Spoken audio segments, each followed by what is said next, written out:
Oi, pessoal, boa noite.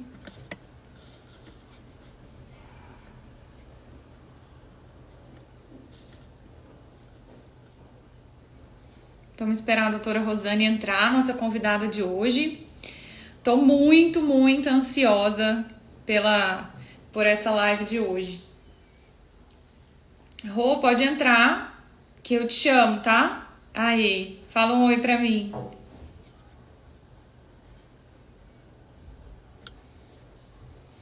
Oi, gente, boa noite.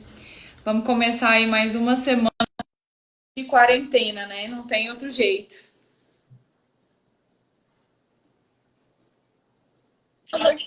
Ai, deu certo. Amiga, que Que coisa boa. Ai, que saudade. Demais, né? Pensar que semana que vem estaríamos juntas, né? É, menina, eu vou te falar, hein? Que coisa, hein? Nossa, boa noite, Ju, que acabou de entrar. Rô, vamos esperar o pessoal entrar um Vamos, pouquinho. vamos sim. Tô super ansiosa, animada por essa live. Eu acho Quero que saber tudo aí, hein? a gente pode contribuir muito. Aí eu falei para as minhas alunas de medicina, ó, vocês que vão ser mães idosas, vocês tratem de assistir a live, porque nós vamos dar todos os caminhos aí para vocês. Ai, menina, que horror, não fala assim. Mas olha, como é que tá São Paulo, minha amiga? Alô, tá? Então, aqui continua, a gente tá firme no isolamento, né? E realmente, Jordana, eu acho que não é tão cedo que isso aqui vai parar, não, esse isolamento, hein? Lembra que no começo de março eu falei para você que as coisas aqui estavam piores do que Brasília, na verdade, né? É. Então, o Brasil ainda não tinha noção, mas a gente já estava imaginando que a coisa ia ficar muito pior, né? Acho que até pra gente mesmo, a gente demorou a cair a ficha, né? Depois que aconteceu tudo aquilo nos Estados Unidos, é que a gente percebeu que realmente era muito grave, né? Que a gente tem que tomar muito cuidado em relação a isso. Vamos ver Não, o que vai dar. sem dúvida. E É que assim, o impacto na nossa vida é muito grande, né? E na nossa área mais ainda, né? As pacientes que estão tentando engravidar são super prejudicadas, estão super prejudicadas. E as pacientes com endometriose também, né? sim. Hoje eu escutei de uma paciente assim, doutora, minha dor não parou, minha vida não parou por causa do corona, eu preciso de uma solução. Então, isso realmente assim, é uma coisa que abala a gente emocionalmente, a nossa rotina eu falo que ela foi assim, sacada de nós, né? Eu me senti sendo assaltada da minha rotina, foi de uma hora para outra, nós tivemos que nos adaptar até para poder dar o exemplo, né, para a população. Eu estava contando hoje 19 dias, assim, realmente em isolamento, e isso do ponto de vista emocional abala muito, acho que todo mundo. Por isso essa questão das lives também e da gente tentar passar um pouquinho aí de conteúdo de qualidade.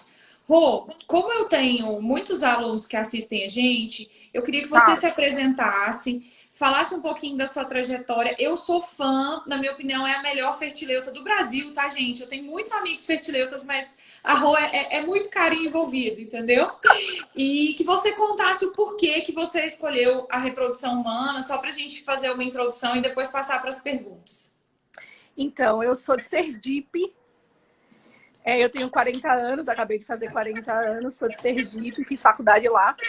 E aí, por incrível que pareça, Jordana, eu acho que eu nunca te contei isso. Eu ia fazer neurocirurgia. Não sabia. Juro por Deus. E aí, assim, quando eu pensei em fazer neurocirurgia, que eu percebi que o pós-operatório, que o pós dos pacientes era muito ruim, né? Então, a gente lidava sempre com um prognóstico muito ruim, de uma forma geral, sim. São pacientes graves, são pacientes que vão muito a óbito. Eu falei, gente, não é com isso que eu quero trabalhar, não. Eu quero trabalhar com vida. Então, eu mudei radicalmente e fui para ginecologia. E aí, acabei caindo na reprodução e fazer bebês, que é a minha especialidade. Eu sou cria do Dr. Nilson Donadio, que foi um dos grandes ícones da reprodução humana do Brasil. Ele era chefe da Santa Casa, daqui de São Paulo, foi onde eu fiz especialização. E aí depois caí na laparoscopia, na cirurgia ginecológica minimamente invasiva, como complemento. Nós somos da mesma cria do nosso mestre, o professor Cláudio Crispo. E é isso, e hoje eu vivo de fazer bebês. Eu sou casada, tenho 2 bebês, a Bruna e o Vini. Então eu sei o quanto é importante ser mãe, meninas. Tem que ter. Pelo menos um, hein, Jordana? Sim, senhora. Ó. O que tá aí? Pergunta pra ele. Se já não tá na hora. Então, olha, eu fico muito feliz porque, assim, quando eu falo aqui, amiga, que eu sou aliciadora de ginecologistas, né? Fui residente homenageada e depois também como professora. E as meninas se inspiram muito na gente. Elas têm pedido muito para a gente falar sobre como é ser cirurgiã na carreira médica. Depois eu ainda vou bolar uma live sobre isso. Então, assim, é legal você falar da sua experiência, porque quando eu falo da gineco, eu falo, olha, você pode ser mastologista, você pode ser ecografista. É uma muito grande, né? Assim, é um leque que para nós mulheres é muito importante, mas assim, o que eu admiro na reprodução humana em específico é a questão do desafio de fazer bebês em diferentes situações. Né? Eu falo que você deve viver aí com um friozinho na barriga constante e você se envolve com as famílias que eu sei, a gente conversa muito nos bastidores, né? Não tem como não se envolver. E a reprodução humana ela é desafiadora, né? Claro que a gente tem tido novas técnicas, a endometriose ela vem como um quebra-mola aí, né? Que a gente precisa ultrapassar para engravidar essas moças. E eu queria saber de você, a gente conversou um pouco e eu recebi perguntas também. Então, acho que a gente vai conversando e vai vendo as perguntas e a gente vai respondendo, né? Uma coisa que você falou aí que é super importante, que a gente havia conversado sobre isso, inclusive, né? Essa coisa do desafiador. Porque eu brinco que nós somos uma geração de mulheres subférteis. Porque a gente não é infértil não, hein, gente? A gente é subfértil. Porque a gente foi deixando a profissão nos levar, né? Então, é uma geração de mulheres que estão demorando para tentar engravidar. Isso culpa das nossas mães, né? Foram elas que mandaram a gente estudar, estudem, enfim. Então, a sensação que a gente tem é que dos nossos amigos, das pessoas que convivem conosco, parece que a maioria das pessoas precisam de um pouquinho de ajuda. Então, eu acho que isso é uma realidade da nossa geração.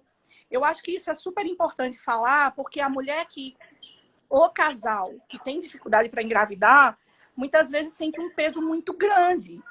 E, na verdade, esse peso não deve existir, porque é uma coisa da nossa realidade mesmo. E hoje nós temos inúmeras ferramentas com as quais nós podemos lidar para favorecer a gestação. E na imensa maioria dos casos, dá certo mesmo, né? Às vezes dá um pouquinho de trabalho, um pouquinho mais de trabalho, mas dá certo. Então, acho que isso é muito importante. Eu sempre falo isso para as minhas pacientes. Não se sinta culpada, você não é culpada, o teu marido não é culpado, é uma coisa do casal. E hoje a medicina pode muito ajudar, né? A gente ajuda mesmo. Sim, bom, isso é fantástico, isso que você está falando. Quero abrir aqui para as meninas, para perguntas, gente. Vão mandando as perguntas aí também, agora ao vivo, que eu tenho as que já foram enviadas. Mas assim, Rô, para começar, quero mandar um beijo para o Felipe. O Felipe, eu trabalhei com ele no início da minha carreira e ele tá sempre nas minhas lives. Um beijo para sua mãe, Felipe, que é minha paciente. Obrigada pelo carinho. E Bárbara tá aqui, né? Ai, que linda, olha, Bárbara. gente, é uma honra. Bárbara, saudade. A referência, né, da esteroscopia no Brasil aqui nos assistindo. Rosane, agora eu fiquei até nervosa, viu? Imagina, a Bárbara é uma querida. Então, queria que você começasse falando para nós uma dúvida que as médicas têm e as profissionais liberais de uma forma geral, né? Quando o pessoal fala sobre criopreservação, congelamento de óvulos, embriões, gera-se muita dúvida da idade a se fazer. Eu tenho muitas pacientes que não têm parceiro e que querem constituir uma família, não pensam inicialmente numa produção independente. Então, eu queria que você falasse para nós assim, um pouquinho sobre idade para esse procedimento, questão dos perfis de congelamento e as suas opiniões aí com base na literatura. É assim, meninas, na verdade, não existe uma idade limite para congelamento. Eu sempre bato nessa tecla, porque assim, se você pensou em congelar com 38 anos, não importa.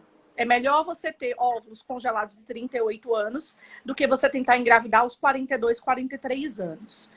Por que eu falo isso? Porque as técnicas de congelamento evoluíram muito. Então, antigamente, quando havia o descongelamento dos oócitos, você tinha uma perda muito grande desses óvulos. Hoje, não mais. Eu não estou querendo dizer que você não vai tentar engravidar espontâneo e vai confiar naqueles óvulos que estão lá. Não é isso que eu estou dizendo.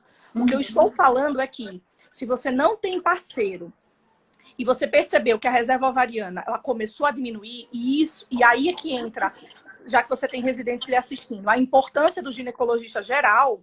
Então, é acompanhar a reserva ovariana das pacientes com hormônio antimileriano desde sempre. Então, não é a partir dos 35 anos que eu vou pedir o antimileriano. Eu peço a reserva ovariana desde sempre. E aí, baseado na reserva ovariana, esse ginecologista ele tem condição de indicar para essa paciente se o hormônio antimileriano dela começou a cair, ela não tem parceiro, ela precisa fazer o congelamento. E eu ressalto que a técnica de congelamento hoje é excelente, o aproveitamento é muito bom. Eu tô falando isso de que não tem idade limite, porque eu vejo muitas mulheres falando, ai, Rô, eu já tô com 40 anos, eu não vou congelar mais. Não, isso é mito. A paciente que tem 40 anos, tem 39, tem 41, tem 42, ela não tem parceiros, se ela tem um hormônio antimileriano razoável, ela tem que tentar congelar óvulos, sim. É super importante que sim. E sabe uma coisa que é muito, que nós percebemos muito, eu não sei se você percebe isso no consultório, Jordana, que a reserva ovariana das pacientes parece estar caindo cada vez mais cedo. Então, antigamente nós falávamos nesse cut-off de 35 anos. Isso não é mais verdade. A gente observa mulheres muito jovens que têm uma diminuição da reserva. A gente sabe que isso tem um componente do meio ambiente. Então, não se sabe exatamente de onde vem, mas esses alérgenos do meio ambiente hipermetilam genes que fazem com que a gente tenha uma diminuição da reserva mais precoce. Então, se você não tem parceiro, você é solteira, o ideal é que você congele óvulos, sim, ou que pelo menos você tenha um acompanhamento muito importante do seu hormônio antimileriano. Quanto é que é um antimileriano que você tem que se preocupar bem se esse antimileriano ele é abaixo de 1,2, que isso já significa baixa resposta. Foi perguntado isso, né? Que o antimileriano estando dentro do normal é suficientemente bom. Porque, assim, quando a gente recebe o exame, né, Rô, para quem é ginecologista geral, acaba que quem trafega aí como diz, nesse mundo que é a endometriose, a gente acaba, mesmo não sendo fertileuta, tendo muito contato e tendo que aprender, né? Eu aprendo sempre com você. Então, as pacientes, elas chegam e olham aquele valor de referência que tem no laboratório, que, na verdade, não é compatível com o que a reprodução humana tem de ideal, né? Como você falou, então, o valor acima de 1,2 é o ideal, né? Que isso fique claro. É que, assim, existe uma classificação recente de má respondedora. O que é isso? A má respondedora é aquela paciente que, quando ela for fazer o congelamento ou uma fertilização in vitro, ou seja, se ela for submetida a um tratamento de reprodução assistida, se ela vai responder bem ou mal. A má respondedora ela vai tende a responder mal. Esse critério são os critérios de Poseidon. O que é que esses critérios eles nos chamaram a atenção? Daquilo que a gente também já conversou, da individualização do tratamento. Porque é o seguinte, e isso, Jordana, é uma dica para as ginecos que estão nos assistindo, não é nem para as pacientes, gente. É uma coisa técnica, mas como a Jordana falou que tem muito residente, eu acho importante eu ressaltar isso. Há pacientes que têm a reserva ovariana normal pelo antimileriano e ela sempre tem um FSH que patina. Ou seja, um FSH de 10, de 11, um FSH que é um FSH acima de 10, que já nos preocupa um pouco. Então, isso é incompatível? Muitas vezes não pode acontecer. Uma paciente jovem que tem a reserva ovariana normal e esse FSH ele não é muito bom, essa paciente tende a responder mal. Então, são duas coisas que você tem que pedir para a sua paciente, não só o antimileriano e o FSH. Esses dois hormônios você sempre tem que ficar em cima, porque muitas vezes você pode ter uma reserva com antimileriano normal e você ter um polimorfismo de receptor de FSH. O que é isso? Quando eu for tomar medicação para reprodução assistida, eu vou responder mal. Então, eu sempre falo disso, até para as minhas pacientes eu explico, por dois fatores. Primeiro, gente, fertilização in vitro não é receita de bolo.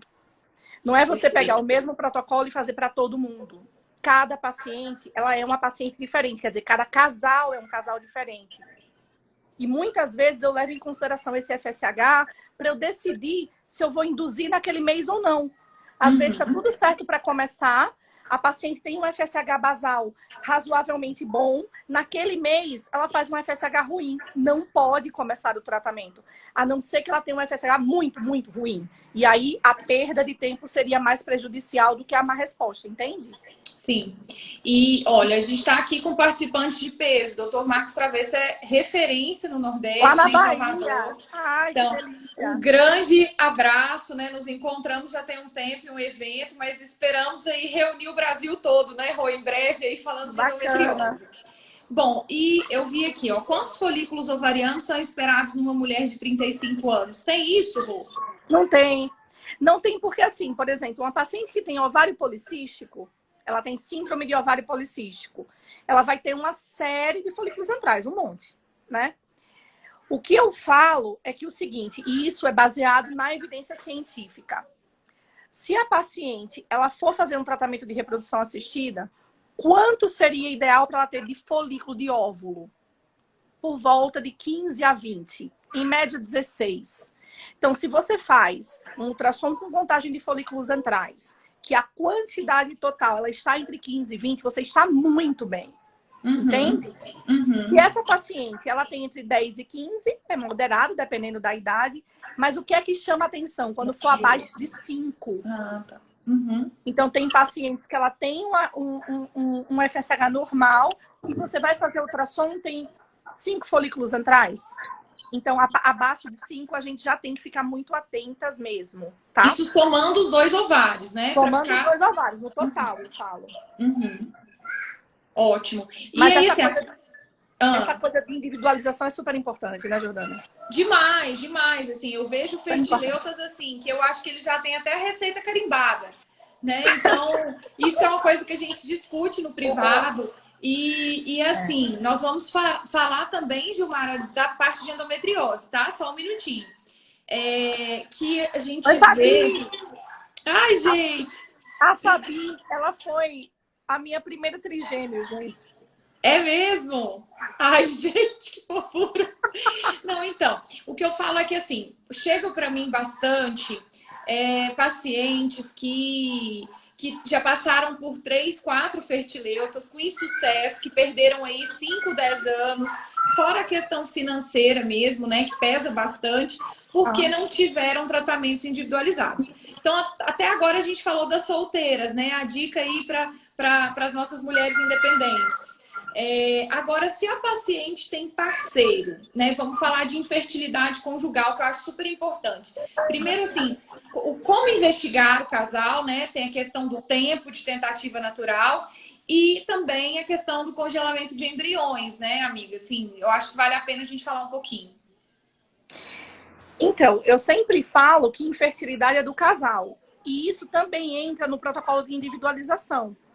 Por quê? Porque muitas vezes, quando o casal chega no consultório, existe um fator muito claro de infertilidade.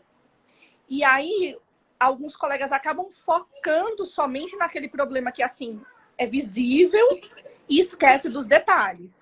E o que faz você ter uma taxa de sucesso muito alta em técnica de reprodução assistida são os detalhes. Então, é muito importante você investigar tudo, o casal, o homem e a mulher. Dentre esses exames, e aí assim, eu vejo pessoas como você, Jordana, já sabe, já pede dos seus casais, né? Existe a pesquisa básica de infertilidade, então reserva ovariana, esterossalpingografia, espermograma, mas algumas coisas são super importantes. Então, dependendo do exame físico, se você fez um exame físico, você tem suspeita de endometriose só no exame físico, porque não se pode esquecer de examinar o paciente. Você tem que pedir uma ressonância ou um ultrassom com preparo. Se você procurou tudo, não achou nada, então você tem que olhar se há fragmentação de DNA espermático do homem alterado. Isso também faz diferença. Há tratamento para isso. Há algumas coisas que são que provocam falhas de implantação, endometrite, alteração de célula NK. Então, a histeroscopia no contexto de infertilidade conjugal também é muito importante. E aí, assim, diante de todos os fatores que você investigar, você precisa sentar com o paciente e ver qual é o melhor planejamento familiar para aquele casal. E aí entra nisso de congelamento de embrião. Por exemplo, é um casal que tem uma reserva ovariana diminuída e eu quero ter 3 filhos. Isso é uma coisa que a gente tem que pensar também. Porque o que acontece? A gente vai deixando para engravidar cada vez mais tarde, e quem quer uma família grande, talvez seja um problema lá na frente isso. Sim. Então, essa decisão entre congelar embrião ou não, isso vai depender de um planejamento familiar. É muito importante conversar com o casal e sentir o desejo de cada casal, entende? Uhum. Tem paciente que chega para mim e eu falo, não, você não tem indicação de fertilização. A gente vai fazer um coito programado com medicação, fazer um duplo trigger, de trigger da ovulação e vai dar certo. Outras não. Outras eu falo, gente, não tem jeito, a gente vai ter que ir para fertilização. Uhum. Então é isso, eu acho que a gente tem que conversar com cada casal e definir o que é melhor para cada casal. Não tem jeito, é individualização. Uma coisa que você falou que a gente esqueceu de falar, que eu acho que é importante, meninas, a gente não precisa de marido para ter filho, hein? Isso é importante, hein? Eu tenho uma série de pacientes que fizeram produção independente, estão felizes da vida. É claro que é muito bacana você ter um parceiro, né? Meu marido, coitado, tá lá com as crianças gritando aqui atrás. Mas fundamental não é, gente. Então, assim, meninas, hoje em dia, não é casada, quer ter bebê, vamos lá, né, gente? Porque filho é bom demais, tem que ter de qualquer jeito, eu acho. Bom, nós temos uma pergunta de uma grande amiga médica, neurologista, que a Marcela também está perguntando. Rô, qual a frequência de relação sexual para um casal engravidar? 3 vezes na semana em um ano para considerar infertilidade? É isso? Ou mudou? Não, na verdade não tem esse parâmetro não, viu? Não existe. É claro que assim, por que não existe? O que existe é o tempo de tentativa. E isso é muito baseado, na verdade, na nossa cultura. Então, se você pensar que em alguns países europeus só se considera infertilidade se você tem 2 anos de tentativa, por exemplo. Nós latinos, nós tendemos a ter uma frequência de relação sexual um pouco mais alta. Então, isso também é importante definir com casal a casal, porque não dá para saber exatamente quantas relações sexuais é necessário. O que eu acho que é importante é você ter um foco no período ovulatório. Então, é importante você se conhecer. Prestar atenção em muco do canal cervical, a libido aumentou um pouco. Então, se você percebe que você está no período ovulatório, você tem que intensificar a quantidade de relações sexuais, claro, né? Uhum. Sim. E aí, assim, quando... Oi, gente, caiu aqui. Chega para você uma paciente de 30 anos que ela fala que ela teve relação, sei lá, 2 vezes na semana durante 6 meses. Aí, inicialmente, você vai orientar ela ainda a tentativa de gestação natural, você já vai investigar, como é que você tem feito? Depende da reserva ovariana.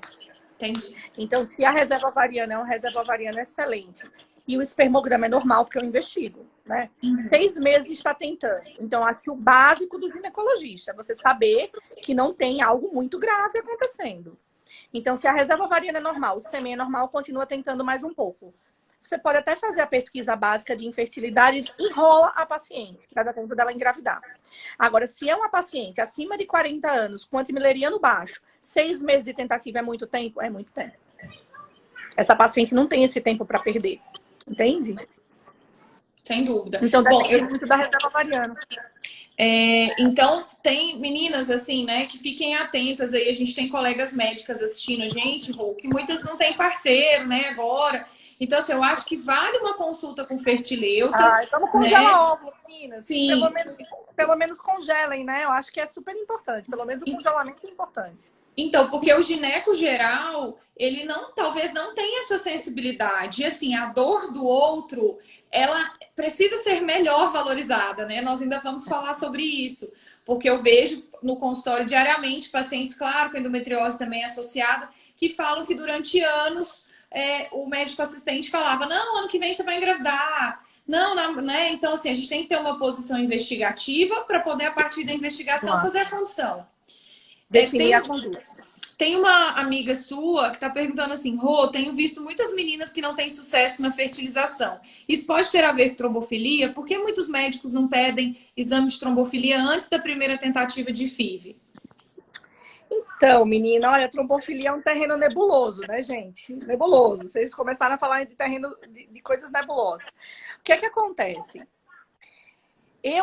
eu parto do pressuposto, eu sou virginiana, gente. Eu gosto dos Não, né? detalhes. Nós! É por isso que a gente se dá bem, né, Jordana? Porque nós somos detalhistas. Então, o que que acontece?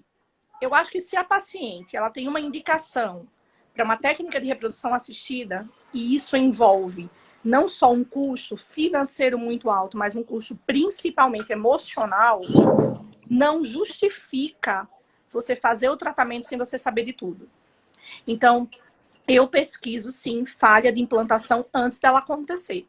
Então, isso é muito discutível, mas assim, eu acho que não justifica você fazer com que a paciente ela passe por um processo tão sofrido e essa paciente venha com negativo. Eu odeio beta negativo, gente. Minhas pacientes sabem. Eu gosto de beta positivo beber em casa.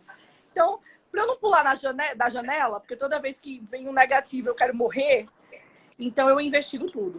E assim, eu vi uma colega outro dia falando, ai, trombofilia é coisa de gente que quer ganhar dinheiro. Gente, nós ginecologistas, nós não ganhamos um centavo com pesquisa de trombofilia. Isso é uma fala realmente assim, que é um desserviço, né? Uhum. Agora, você tem uma paciente, que é uma paciente que tem histórico de abortamento, é uma paciente que tem histórico familiar, existe o polimorfismo PAI1, 4G, 5G, que tem relação hoje, a gente sabe, com abortamento de repetição e o histórico familiar e coronariopatia, por exemplo.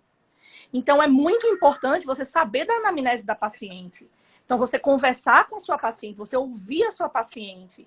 E aí, dependendo de tudo aquilo que ela te conta, você vai se cercar de todos os detalhes para que você maximize a chance daquilo dar certo.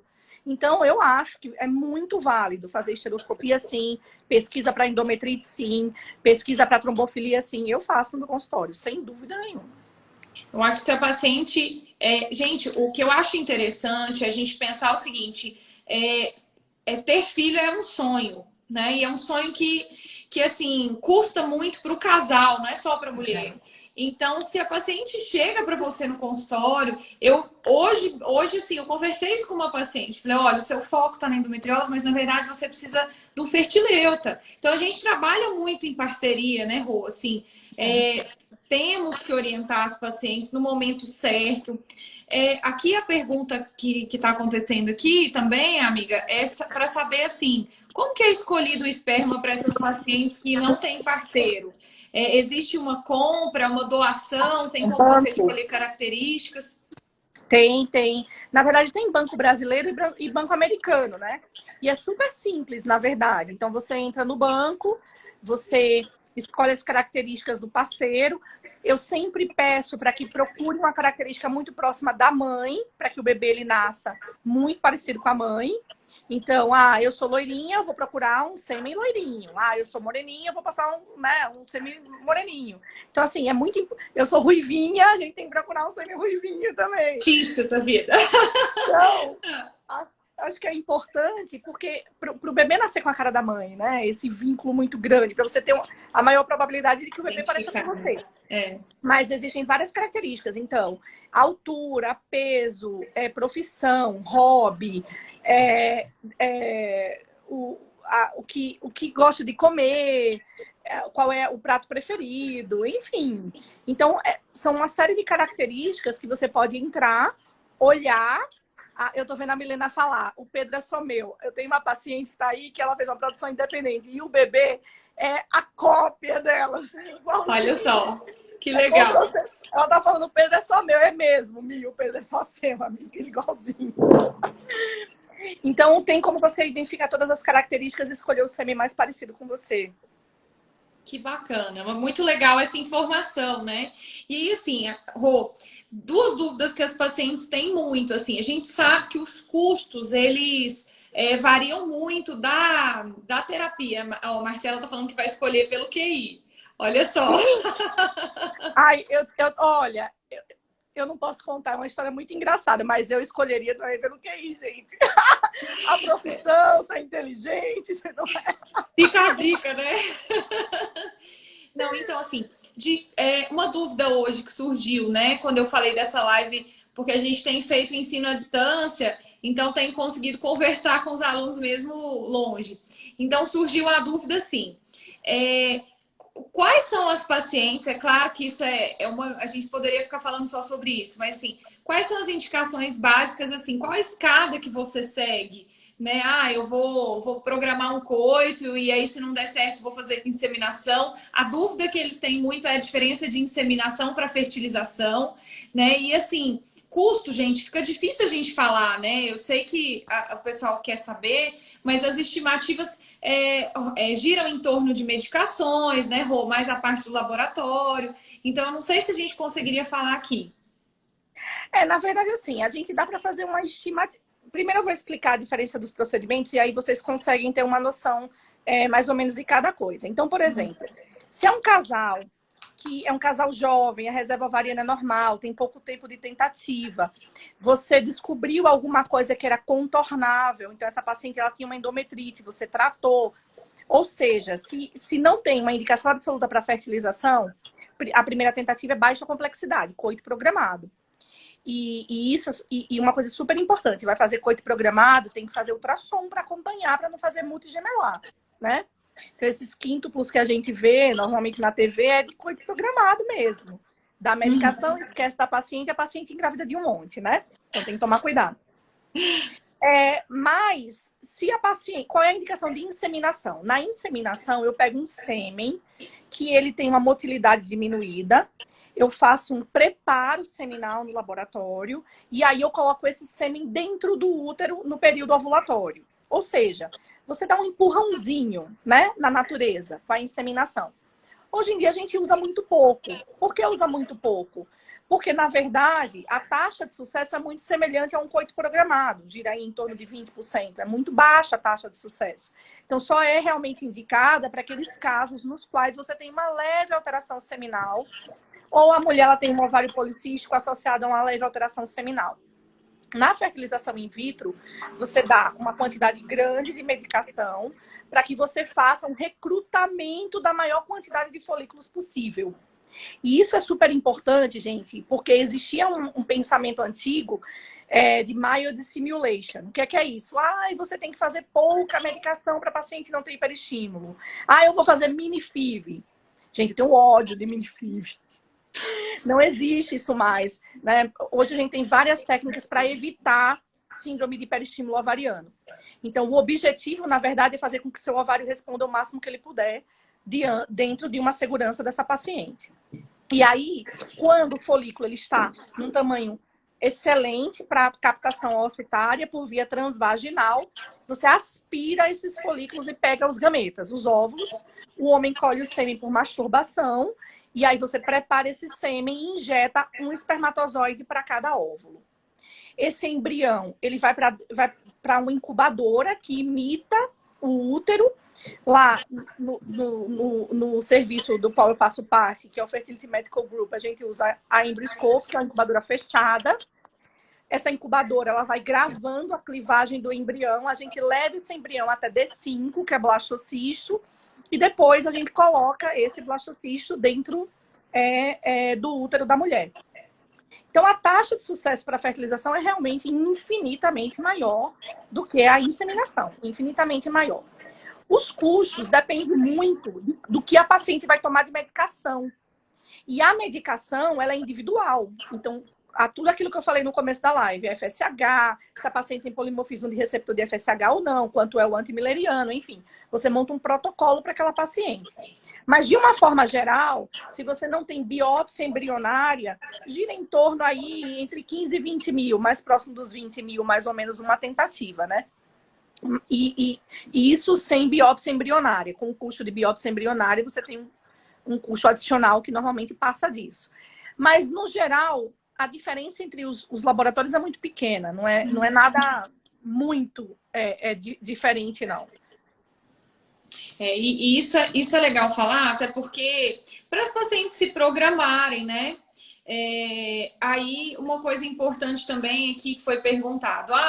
Por exemplo, se eu congelo óvulos aos 30, eu posso engravidar aos 40? Sim, gente, lembrando, né? A Rô vai falar melhor, que esse óvulo tem idade de 30. É isso que é o importante. É o que eu falo para as pacientes. Olha, você está fazendo botox, você está muito maravilhosa, mas o seu óvulo tem 40 anos. Entendeu? Então, né?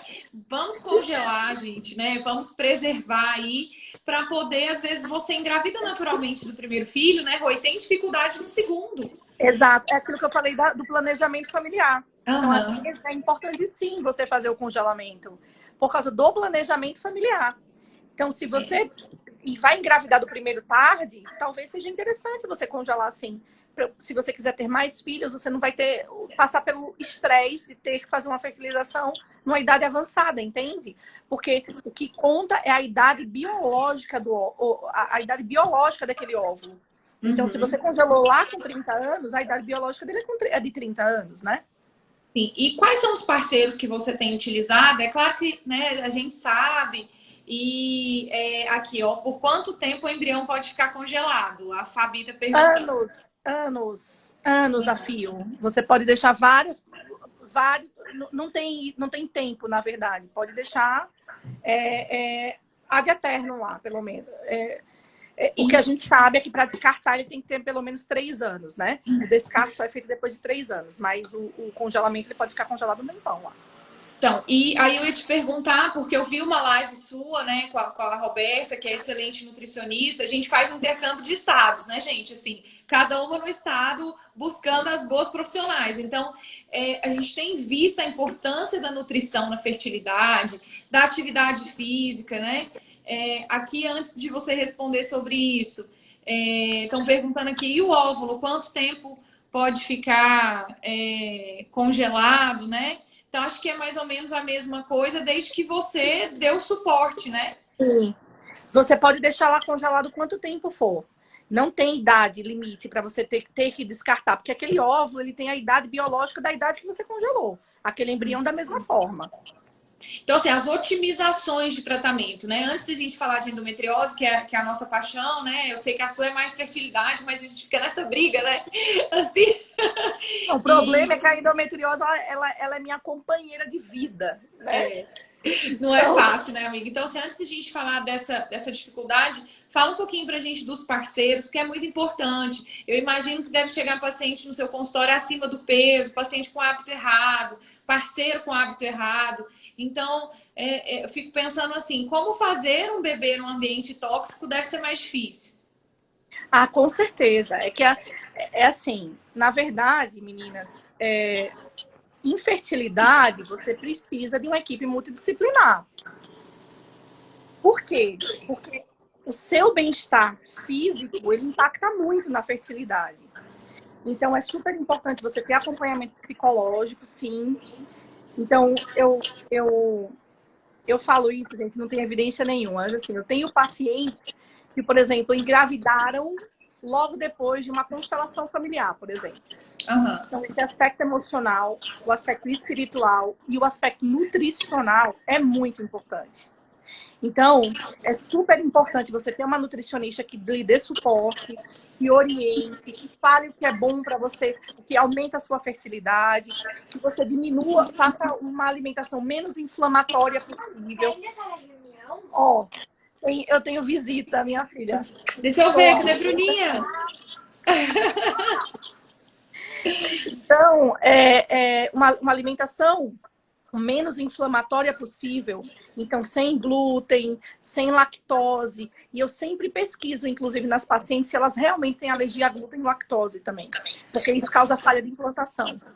Então, sem glúten, sem lactose, atividade física, produção de serotonina. Então, tudo isso é importante para a gestação. A gente sabe, por exemplo, que paciente que tem síndrome de ovário policístico, essa paciente, ela só de perder peso, ela pode engravidar espontaneamente, por exemplo. Então, essa equipe multidisciplinar é super importante, né? Super importante. A gente tem parceiros aí também de vários estados. A gente acaba trocando pacientes, né, Rô? Porque, por exemplo, a Marília, que acabou de participar, excelente nutricionista em Goiânia. A gente vai dividindo pacientes, porque são 200 quilômetros de diferença, né? Então, assim, dá para poder partilhar e fazer um alcance aí com bastante qualidade. Mais cedo um pouquinho, nós tivemos uma paciente... Aí só falando, né, Juliane, que é psicóloga, falou dessa questão emocional. Gente, assim, eu tenho casais, né, a Rô deve ter muito mais do que eu, destroçados pela frustração, né? Ai, então, assim, esse acompanhamento psicológico é extremamente importante para que eles não desistam no meio do caminho, né, Rô? E aí se perca também o casamento. Sim, gente, olha, eu vou te falar, eu acho que o maior desafio da infertilidade é você manter um casamento saudável, um relacionamento saudável. Porque, assim, é um impacto muito grande, né? E aí, aquele casal, ele não pode fazer com que, aquele desejo de gestação, ele se transforme num inferno, né? Então, você tem que manter o seu casamento mesmo, você é mulher, no geral, a gente dá jeito. Então, fazendo o que é correto, investigando corretamente, investindo, no geral, você consegue. Então, é muito importante você ter esse suporte emocional, o casal. Então, eu peço para o casal, na verdade, ter avaliação psicológica. Para que o casamento não se transforme no inferno, né? Então, são coisas que têm que ser paralelas. Então, se você tem um bom relacionamento, a sua chance de engravidar, inclusive, é maior também. Né? Isso, e o parceiro estar nas consultas, né? Porque aí entra muito, né? A gente já falando de endometriose, até uma paciente fez a pergunta de $1 milhão, que a gente discute há anos já, né, Rô, do nosso convívio. Ela perguntou: tem endometrioma? Devo engravidar antes ou operar antes? Então, assim, essa, gente, é a pergunta que gera briga, quase briga de foice nos congressos, né? Então, assim. E eu sou defensora ferrenha, né? Você sabe. Sim, o ponto da endometriose, gente, é que a gente tem uma escolha de Minerva a ser feita, que tem que ser muito bem individualizada e dividida entre a equipe multiprofissional. Né? Eu queria que a Rô falasse um pouco, porque a live de endometriose ela seria outra live, né, amiga? Assim, se a gente fosse falar tudo. É muita coisa, a gente fica horas e horas falando. Né? Vamos combinar depois, mas assim, eu queria que você falasse do ambiente relacionado à fertilidade. O que a endometriose acarreta e como ela prejudica a paciente na fertilidade? Tá. A primeira coisa que eu queria falar de endometriose é o seguinte, gente. Tem um estigma muito grande, um peso muito grande da paciente que tem endometriose. Então, assim, não é porque a paciente tem endometriose que ela vai ter infertilidade, não necessariamente. Eu falo isso, inclusive, porque eu tenho endometriose e eu tive 2 filhos naturais, né? Parto normal, amém. Então, a primeira coisa é o aspecto emocional da endometriose. Então, é super importante a equipe multidisciplinar justamente por causa disso. Não é porque você tem endometriose que você não vai conseguir engravidar. Entretanto, você precisa de um acompanhamento de um ginecologista muito especializado em endometriose, para que ele faça o seu planejamento familiar. A gente sabe que existe um estudioso, que é o Chapron, que assim, é um papa no mundo inteiro, e ele fala muito disso, né? Que a paciente que tem endometriose, você tem que fazer uma única cirurgia durante a vida, que é o One Shot Surgery. Então, você tem que conduzir essa paciente de tal forma que essa paciente ela só seja operada uma única vez. E aí, entra o nosso mestre lá, o Cláudio Crispi, que ele fala, ela tem que ser operada e operada muito bem para que ela saia da cirurgia sem doença. Então, são 2 coisas que permeiam a minha cabeça. Então, a paciente que tem endometriose, ela tem que ser bem conduzida por um especialista de endometriose para que faça o planejamento familiar dela. E, dentro desse planejamento familiar, pensar qual será o momento que ela vai ter que ser operada, se ela precisar ser operada. E se ela precisar ser operada, ela ser operada uma única vez. Ela ser muito bem operada. Mas, respondendo especificamente a pergunta que a Jordana me fez, como é que a endometriose causa infertilidade? Então, por vários mecanismos. Então, primeiro, ela piora a qualidade do óvulo. Então, a paciente que tem endometriose, tendo endometriose do ovário, que é o endometrioma, ou não, ela tem uma piora da qualidade ocitária. Você tem uma modificação da arquitetura, da anatomia, que permite que você engravide, ou seja, das trompas. Então, você pode ter alteração tubária. E você também pode ter uma diminuição da implantação embrionária. Então, esse bebê ele chegar dentro da cavidade uterina e ele não implantar. Então, a endometriose é uma entidade complexa, que ela pode causar infertilidade de diversas formas. E aí, a conduta, que é aquilo que a gente estava falando, é uma conduta que tem que ser individualizada. Há pacientes que vão operar sim, e há pacientes que não. Eu tenho, quando a paciente vai no meu consultório, eu tenho eu acho que eu já dei na aula lá no CRISP, essa aula, inclusive, um organograma que eu criei, baseado no hormônio antimileriano, baseado se a paciente tem sintoma ou não. e se essa paciente tem outro fator de infertilidade ou não. Porque esses fatores, eles são muito importantes para você definir a conduta da paciente com endometriose na infertilidade. E cada paciente é uma paciente. Dependendo desses fatores, você vai montar qual é o melhor protocolo para ela. Ótimo, perfeito. Porque assim, nós vamos depois organizar, né, uma live sobre endometriose e infertilidade. A gente estava nos bastidores aí também discutindo tratamento, meninas, para vocês. Então, novidades, né, gestrinona, análogo do GNRH. Nós precisamos falar sobre isso mais fragmentadamente. E uma coisa que nós estamos quase com 1 hora de live já, com muitos espectadores, que não pode deixar de ser falada é como é que ficam, né, até o tema da nossa live, as tentantes nesse período, Rô. Como é que está o coração das meninas que estavam aí nessa programação gestacional? O que tem podido ser feito nesse cenário aí de pandemia e o que foi estacionado, visando manter mesmo a segurança das pacientes? Que é uma coisa que a gente tem dificuldade, né, amiga? Assim, em falar para a paciente, olha, agora não é a hora de frequentar o hospital, agora qualquer procedimento mais invasivo pode acarretar risco. Então, quais são as orientações? Então, na verdade, assim, a Sociedade Americana de Reprodução Assistida, de reprodução humana, né? De medicina reprodutiva, desculpa. Ela, tem umas 2 semanas, mais ou menos, ela orientou, isso não foi uma lei, né? Existe uma orientação de que as pacientes que estavam sob tratamento de reprodução assistida, a gente deveria cancelar as transferências embrionárias, então proceder ao congelamento de todos os embriões, a não ser daqueles casos que realmente fossem muito, muito, muito, muito importantes. Mas, no geral, o que foi orientado? A gente só deve começar as induções daqueles casos de preservação de fertilidade, ou seja, das pacientes com câncer, ou aquelas pacientes que têm a reserva ovariana muito diminuída. Então, casos que não podem esperar de jeito nenhum, que são as oncológicas, e as pacientes que têm uma reserva ovariana muito diminuída, nesses casos é que a gente estaria autorizada a começar o tratamento. Perfeito. Caso contrário, era só para a gente continuar os casos que nós já havíamos começado e proceder ao congelamento de embriões. Isso deu uma grande discussão, então há médicos que não concordam com isso. Então teve um web na sexta-feira da semana passada com esterileutas do mundo inteiro. E o que foi discutido? As pessoas falavam, mas eu estou tentando, a minha paciente é uma paciente rígida, é uma paciente que ela não vai usar do sistema de saúde, ela vai usar a minha clínica. E aí, o que as pessoas da Sociedade Americana de Medicina Reprodutiva ressaltam é que essa paciente, ela é uma paciente rígida, mas durante o tratamento ela pode contrair a doença? Sim. Pode.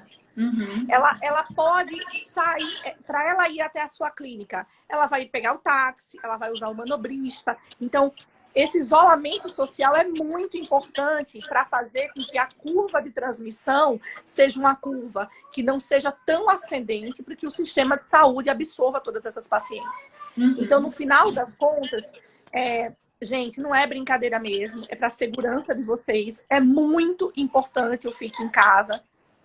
Eu acho que todos nós passamos pelaquela fase de negação. Não, aqui no Brasil não vai ser assim. Não, eu acho que a gente vai ser diferente. Mas quando você observa exemplos de países muito desenvolvidos, como os Estados Unidos, estão do jeito que está, então realmente é muito importante que fique em casa. Então, o que a gente fez, Jordana?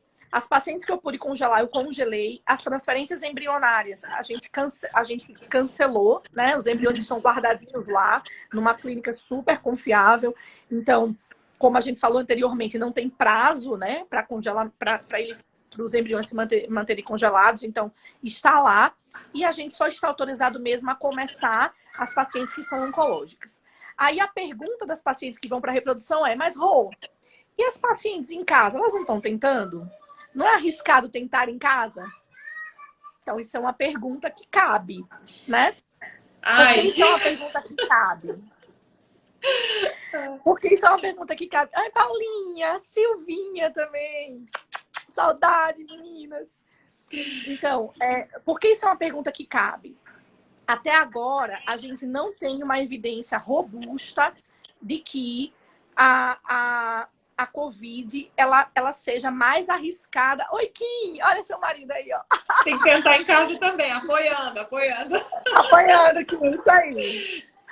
Então, não existe uma evidência robusta de que a Covid ela seja mais grave em gestantes. Só que a gente tem que lembrar que é uma doença recente, tem muito poucos casos disponíveis, né, para avaliação. Então, no fundo, a gente não sabe exatamente qual é o risco dessa doença em pacientes gestantes. O que a gente sabe agora, dos trabalhos mais recentes da semana passada para cá, porque os grandes jornais estão publicando a todo momento, é que a doença ela está relacionada a um estado mais trombogênico. O que é isso? A doença ela aumenta o risco de você ter uma trombose, por exemplo, né? Desculpa. Ela promove uma trombose a nível pulmonar, na verdade, microtrombose a nível pulmonar. Ela é uma doença que está relacionada a um estado mais trombogênico. E a gente sabe que as gestantes, elas têm um estado de hipercoagulabilidade intrínseco, né? Então, assim, meninas, eu acho que não é para pânico, né? A gente sabe que a letalidade é muito baixa, é baixíssima. O que a gente sabe realmente dessa doença que nos preocupa é que é uma doença que tem um alto índice de transmissibilidade, então é por isso que a gente pede para que todo mundo fique em casa. Então, uma gestante rígida, que se alimenta bem, né? Ela tem um risco muito baixo de ter uma complicação muito grave por Covid, é menos do que 5%. Mas o que é importante? Você está tentando engravidar? Ok, ótimo. Isolamento social. Fique em casa. Não vá no hospital. Eu falo para as minhas pacientes, a gente está trabalhando em horários reduzidos, mas as pacientes, elas têm meu celular, todas as minhas pacientes.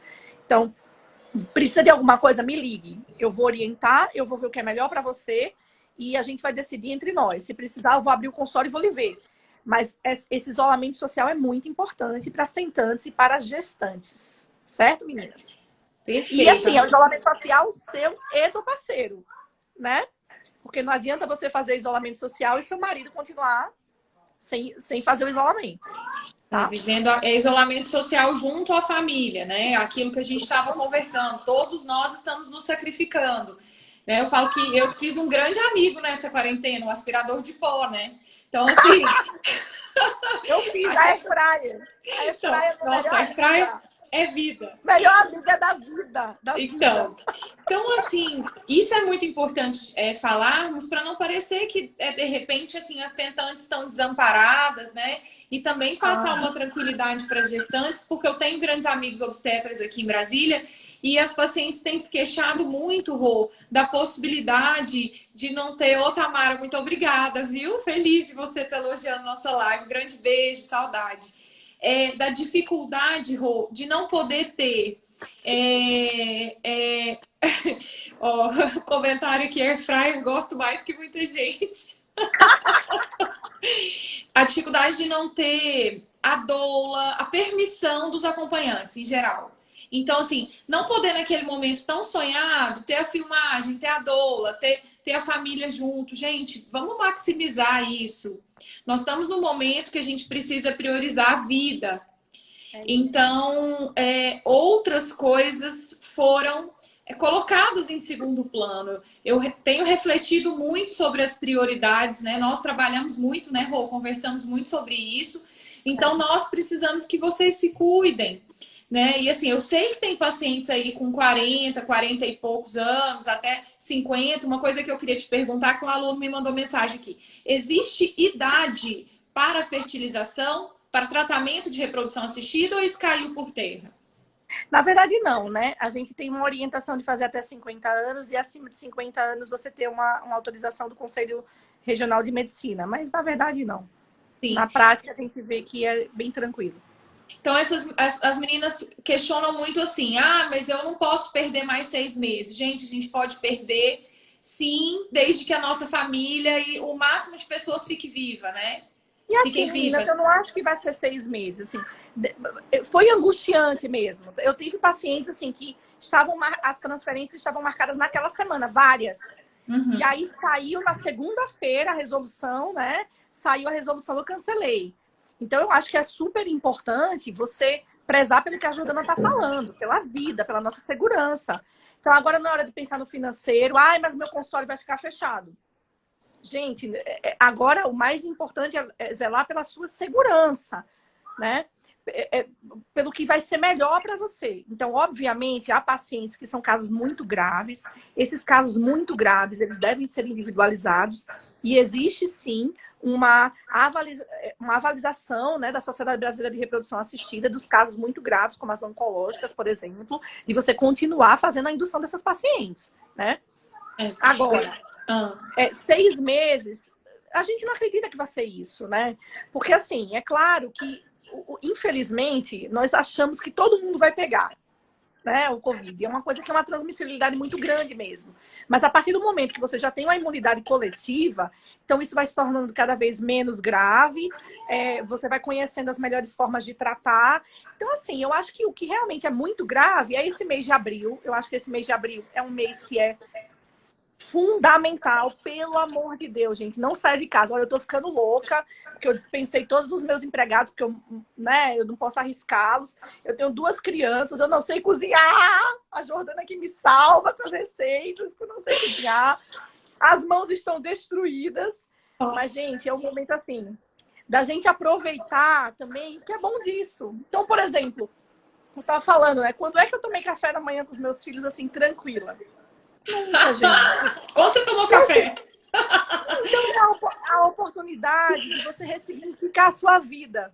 Sim. E de você ligar para as pessoas que você ama, para você estar longe, mas estar muito mais próxima das pessoas que você ama. E eu ainda acredito que, assim, vai vir o boom da gestação do Covid. Eu sou confiante. Então, acho que tem muita gente aí que ia para a FIV. Hoje mesmo eu recebi um Prognosticon, né? A paciente estava indicada para FIV e manda o Prognosticon grávida. Eu falo, que lindo. Yes. Quando eu era residente, te contar, no meu R1, eu nunca fiz tanto parto como em novembro. Meu serviço aqui é um serviço de referência, né? Com grande volume. E aí eu falei, gente, o ano que vem, quando eu for R2, quero tirar férias em novembro, por causa dos filhos do carnaval. Agora vão ter os filhos do Covid. Então, os meninos da residência, atenção, quem quiser aprender a fazer muito parto, estão aí, né? Só fazer a conta. Rô, a Fabi perguntou aqui, assim, sobre... Então, quem tem trombofilia entra no grupo de risco do Covid. Fabi, eu vou responder essa pergunta, porque eu fiz 2 lives semana passada. Todas as minhas lives estão no meu canal do YouTube. Então, uma foi com o intensivista, que é referência aqui, Dr. Fabrício, do DefStar, e outra foi com o Dr. João, que é referência da oncologia.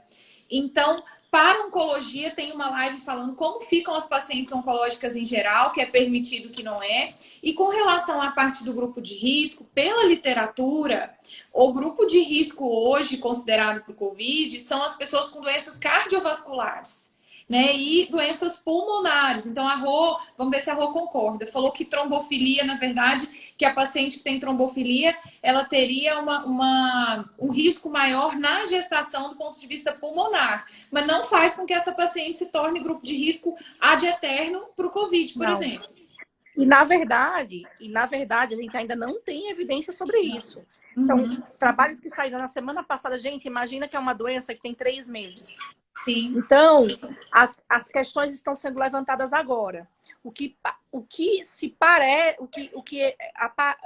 a gente começa a discutir é se esse estado trombogênico da gestação não pode, de alguma forma, piorar o efeito do Covid no pulmão. Mas, assim, a gente não tem evidência disso, na verdade, né? E a gestação, ela é um estado diferente, né? De uma paciente que é portadora só de trombofilia. Então, não é porque você tem trombofilia que você vai ter gravidade para Covid. Não. É realmente doença pulmonar. Eu não sou intensivista, olha, a Jordana está sabendo muito mais do que eu, né? Conversou com pessoas que são muito mais... O meu lado é a ginecologia, né? Mas eu realmente acredito que as doenças que têm comprometimento... E obesidade, que é super importante, né? Então, doença pulmonar, doença cardiovascular e a obesidade parece que é realmente algo muito importante para a gravidade da doença. Mas a gente ainda não tem evidência de que gestação piore, não. O que eu estou falando é que eu acho que é importante, se você é gestante, que você fique em casa. Até porque, por exemplo, os casos dos RNs, né, que tiveram Covid positivo, aparentemente foi no momento da amamentação. Ou seja, não foi uma transmissão vertical. Era uma mãe que tinha trombofilia, ou, desculpa, uma mãe que tinha Covid, ela no momento de amamentar, ela acabou passando para o bebê esse vírus, né? Então, a paciente está tentando engravidar, ela está grávida, ela é puérpera, ela não pode pegar o vírus. Porque existe, sim, risco dela passar para o bebê. Por isso a questão da restrição das visitas, né? Que as pacientes também têm tanta dificuldade em compreender. Rô,